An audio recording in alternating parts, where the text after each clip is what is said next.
Nós vamos conversar agora com o deputado estadual Rasca Rodrigues, do PV. Bom dia, deputado. Tudo bem?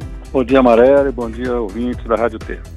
Deputado, essa semana nós tivemos, no dia 22, o Dia Mundial da Água. É claro que essa é uma data importante para relembrar a importância da água e principalmente os cuidados, que nós temos que ter com a água.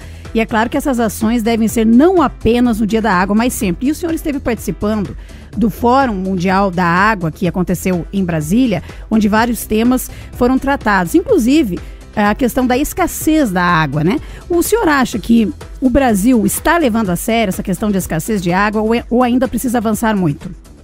Olha, pela abundância da natureza que temos, a gente nunca leva nada a sério quando se relaciona a isso. Por exemplo, que nós temos florestas, nós temos água e a gente levanta a cabeça, tem um rio, tem uma nascente.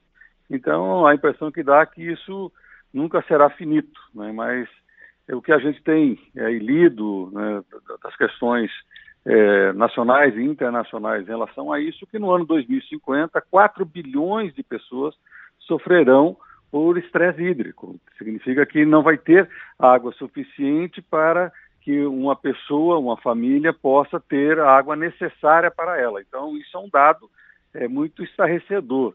E o que a gente tem mais feito, principalmente nós que achamos que temos muito, é de não cuidar, E aí a poluição não só do saneamento, mas a poluição agrícola, a poluição das atividades aí do dia a dia, pode comprometer bastante esta matéria-prima que é direito de todos, que, portanto, é algo divino que a gente recebe diariamente nas nossas vidas e que a gente não dá importância por parecer que isso nunca acabará. Mas a água com qualidade, cada dia que passa, tem menos. E isso é muito preocupante. Foi o tema praticamente todo o debate lá em Brasília.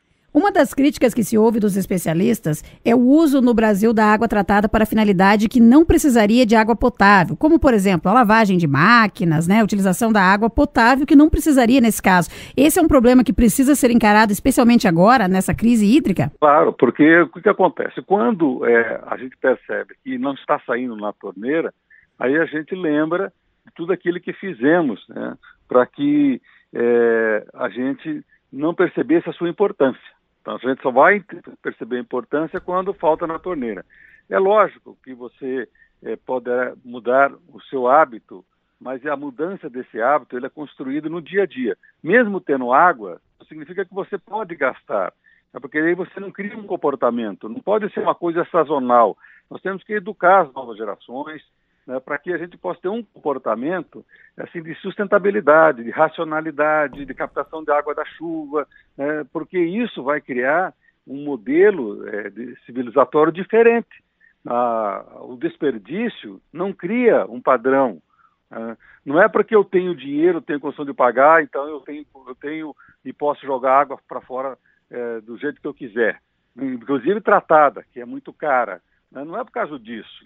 Nós temos que criar um comportamento de que a água ela tem que ser servida a todos, porque aqueles que não tiverem condição de consumir água tratada, vai buscar água de forma alternativa, ou vai em poço, ou vai em rio, e isso pode fazer com que já ocorreu aqui em Paranaguá, quando se cortou todos aqueles que não tinham condição de pagar a água, que estava devendo há mais de 3 meses, eles foram buscar em poço, foram buscar em rio, veio a cólera, teve um surto lá de cólera muito grande, teve que fazer interdição na cidade, não podia mais exportar o peixe, não podia mais vender peixe aqui para Curitiba, então ficou restrito na cidade de Paranaguá. Então causa um problema de risco de saúde pública. A água tem que ser de direito de todos e tem que ser tratada até para que possa proteger aqueles que têm condição de pagar. Então nós temos que criar um hábito, no sentido da gente agradecer todo dia, essa coisa que nos deixa vivo. O nosso corpo tem mais de 70% de água, e isso que foi discutido em Brasília. Eu participei lá em Brasília de uma mesa, Água Limpa para Todos, onde nós levamos uma posição muito forte aqui do Paraná no sentido de não classificar o rio em classe 4. O rio tem 4 classificações. A 1 é aquele rio praticamente virgem, um rio limpo, transparente. O rio 2 já tem um pouco de contaminação. O 3 ele ainda serve para abastecimento público, e o 4 não serve ao abastecimento público. Então, são poluições que as cidades estão levando para o campo, e aí os agricultores têm razão de dizer, nós estamos fazendo a nossa parte aqui, nós estamos trabalhando aqui, colocando a mata ciliar, colocando a reserva legal, estamos protegendo as nascentes, e a cidade vem despejando esgoto aqui, transformando nossa água, impedindo, inclusive, que a gente use essa água na atividade agrícola, principalmente na acidentação de animais. Então, é isso que nós vamos buscar. Classe 4 é uma meta que até 2030 os países do mundo não podem ter rio com classe 4, e nós estamos classificando hoje o rio com classe 4, inclusive teve um debate muito grande no Tibagi como um todo, tanto no Alto e no Baixo Iguaçu, do Comitê de Bacia, em relação a não classificar rio de classe 4, porque queriam classificar e nós entramos nesse debate, estivemos em Londrina, estivemos na cidade de Ponta Grossa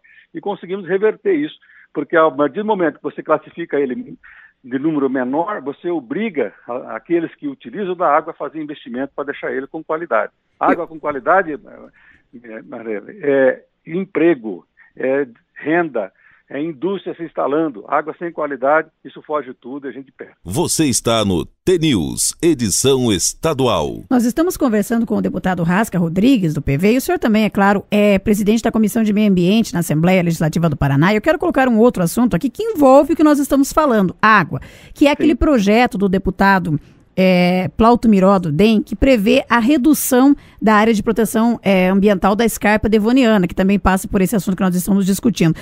Deputado, em que pé que está esse projeto? Houve um recuo, teve deputado que acabou abandonando a ideia, que foi o caso do Romanelli, né, que é líder do governo, acabou dizendo que passou a ser contra esse projeto, mas ainda, o senhor acredita que esse projeto vai chegar a plenário? Olha, eu acho que essa tentativa vai ocorrer, até porque este ano é um ano de eleição, né? Então tem os prós, né, do projeto e tem os contra o projeto. Então, essa avaliação política, quem vai fazer é o autor do projeto, o deputado Plauto, e o também autor do projeto, o deputado Traiano. O deputado Traiano já comunicou que ele continua mantendo a posição por ser aliado político do deputado Plauto, mas que se dependesse dele, ele retiraria também a assinatura. E ele me confidenciou isso como fez o deputado Romanelli. Ele retirou a assinatura e deixou de ser coautor. Então, essa ação, que envolve apenas 1.100 agricultores, da Lapa até registro, até a divisa, até Jacarezinho, até a extensão dela toda, até Jaguaraíba, é 1.100 agricultores. Alguns municípios, um agricultor, mas com latifundiário, com 5.000 hectares, outro município, 2 agricultores, um com 3.000, outro com 2.000.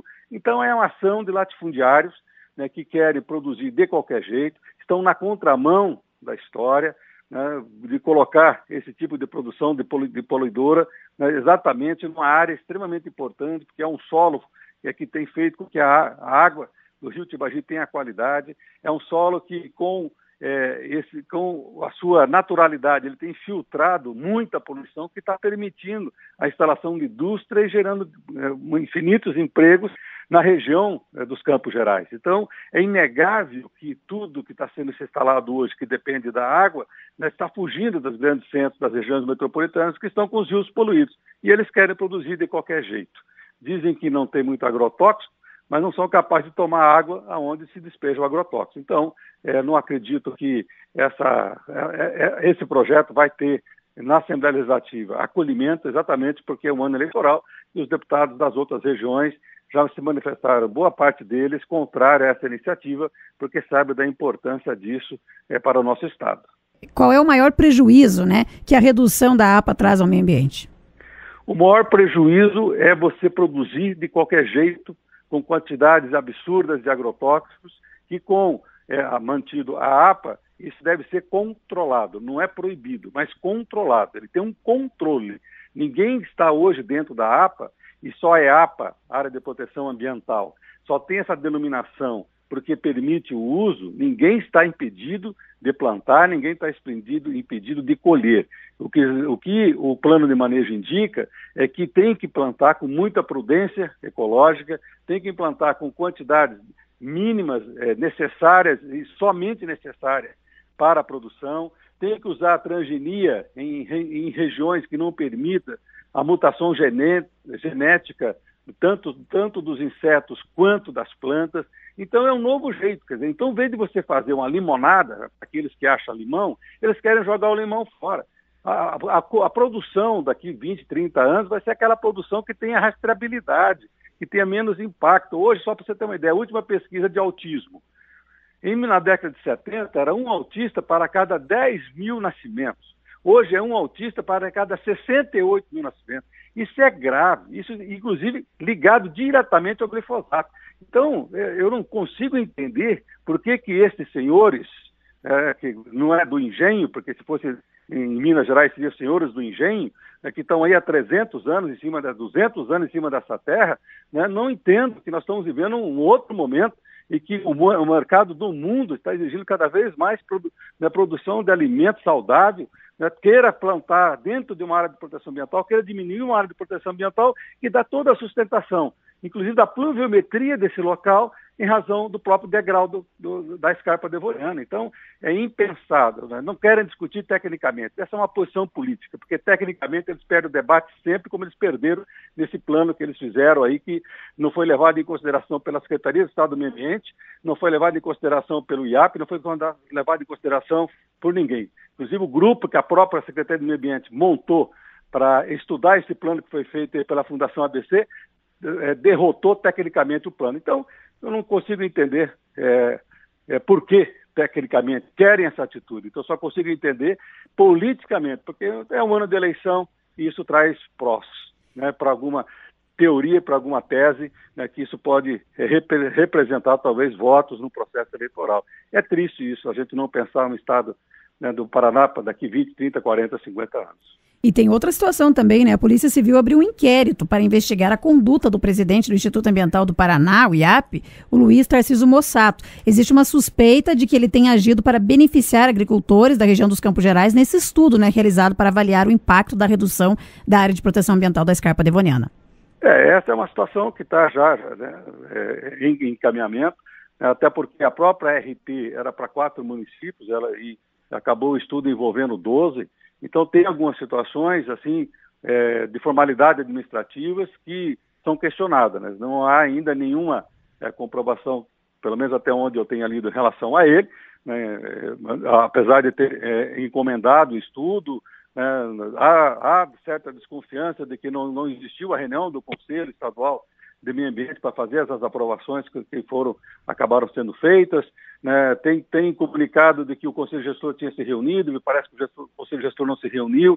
Enfim, essa é uma situação em que vai ser esclarecida, né? Mas isso ainda é muito menor do prejuízo que isso pode ocorrer para a qualidade ambiental dos Campos Gerais, para a qualidade dos alimentos dos Campos Gerais e para o progresso econômico dos Campos Gerais. É muito ruim você ter uma posição dessa, principalmente numa região rica, uma região bela, uma região que tem uma tradição agropecuária muito importante no nosso estado, pensar dessa maneira. Infelizmente, é uma geração que está indo na contramão da anterior, porque a anterior nos ensinou a fazer o plantio direto. Eu conheci esse plantio lá em Palmeira, na fazenda, quando eu estudava agronomia. Lá que eu aprendi sobre o plantio direto. Então, isso foi disseminado, isso o Frank Disca, Dono Pereira, né, isso caminhou para o mundo, hoje ajudou muito a questão da qualidade ambiental da propriedade, retendo solo, retendo água.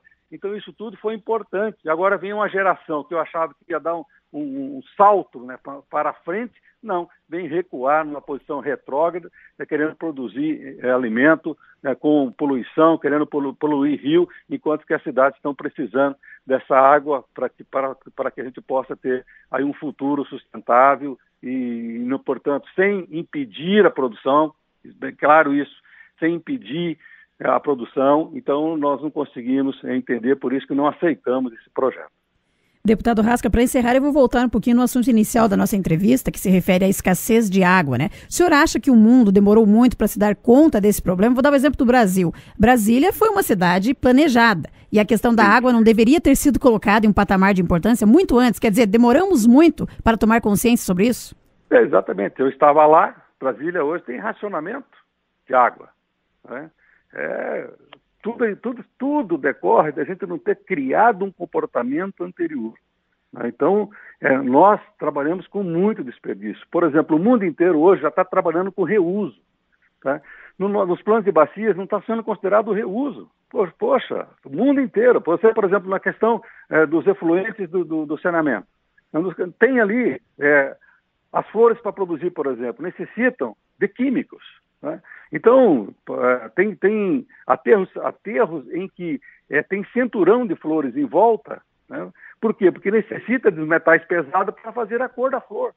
Então, são coisas que está faltando, e aí foi, inclusive, uma discussão que fizemos lá em Brasília, é que este ano, na Campanha Mundial da Água, a natureza tem a resposta. E a própria natureza tem condição de resolver esse problema. A única coisa é que nós temos que deixar que a natureza faça a sua parte e que a gente para de ficar tentando despoluir, fabricando produto químico, como se isso fosse a solução. Não, nós temos que fazer como fez a cidade de Nova York. Em vez de investir 100 bilhões e manter a poluição, investiu 10 bilhões na bacia inteira, protegeu as nascentes, pagou todos os proprietários, paga-se royalties para os proprietários e custou 10 vezes menos. Então é isso que vai precisar ser feito para que a gente possa suportar uma população de 10 bilhões, né, como se projeta aí para o futuro, né, com água de qualidade na sua torneira. E nós que temos água, a gente pensa que tem muita, na verdade nós temos 85% da nossa água, onde tem 15% da população, que é na região da Amazônia. Então os outros 15% que nós temos é para 85% da população. Então esse cálculo hoje é matemático, quanto se precisa. Se nós pensarmos um consumo igual o norte-americano, acabou a água no mundo. Se todo cidadão do planeta consumisse como consome o norte-americano. Então nós temos que repensar isso de forma global, mas nós temos que agir primeiro localmente. E é que nós estamos tentando fazer com que os Campos Gerais enxerguem que é importante localmente fazer essa proteção, criar uma cultura de cultivo da água, né, e também de cultivo florestal nativo, porque quando se planta uma árvore, se cria uma torneira, se cria uma chuva na sua propriedade. É isso que a gente está tentando explicar para essas pessoas que querem diminuir o tamanho da escarpa como se isso não tivesse nenhum impacto na vida dela. Nós conversamos com o deputado estadual Rasca Rodrigues, do PV. Obrigada pela sua participação no nosso TNews, deputado. Um bom dia. Eu que agradeço e espero que os seus ouvintes, né, tenham entendido essa importância da água nas nossas vidas, que agradeça a ela todo dia ao amanhecer.